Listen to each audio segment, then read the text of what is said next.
Spawn. Xbox One is finally announced, much to the dismay of those who can count. Leave your thoughts in the comments below, but first, my opinion. I'm Tarmac, and this is Feature Creep.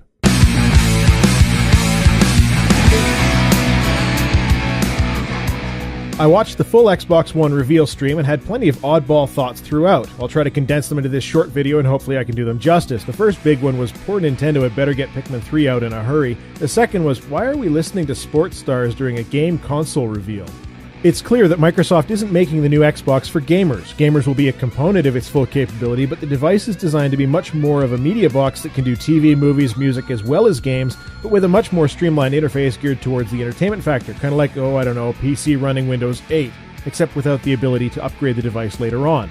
I have some major issues that concern me greatly. The games are to be installed to the console hard drive. What's to stop you from giving a game to your friend? Is it the death of used game sales on console?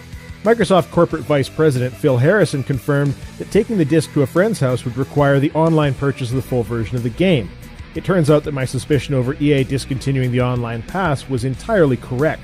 They don't need it anymore, and got some good press early because Microsoft will be taking that kind of system to the core of the console.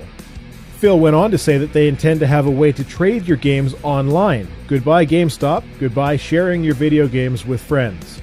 We also now know how the Always Online rumor actually works. Developers have access to the Azure Cloud, which can handle game computations. This means that it's entirely up to the developer whether their game requires an internet connection or not. I wouldn't expect the big three to be noble and use the feature only when absolutely needed, but then I'm a realist and understand the pressure of shareholders.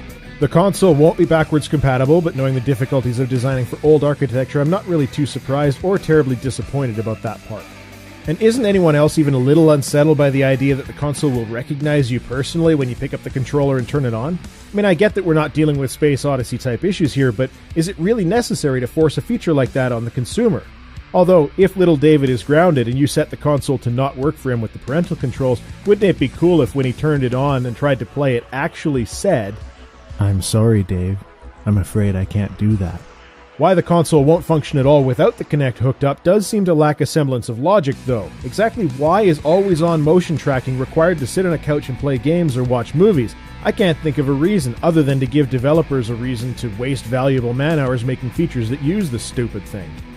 It is crystal clear which next-generation console is designed for gamers. The PS4 is a superior gaming-centric box in almost every respect. However, Microsoft has positioned their offering in a very appealing way to a wide range of audiences. Audiences that don't care about used games, offline use, and so on.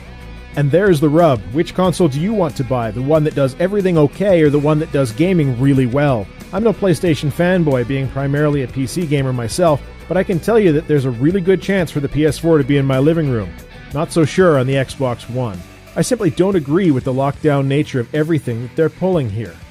And as far as I'm concerned, Joss Whedon would have been a much better choice for the Halo TV series. So, what was the most interesting thing about the stream for you? Let me know in the comments below. And make sure to check out other videos on my channel, The Gnomecast, for more rapid-fire game industry discussion. Like, subscribe, and hide from your Kinect. It's watching you. That's all I have to say. Tarmac out.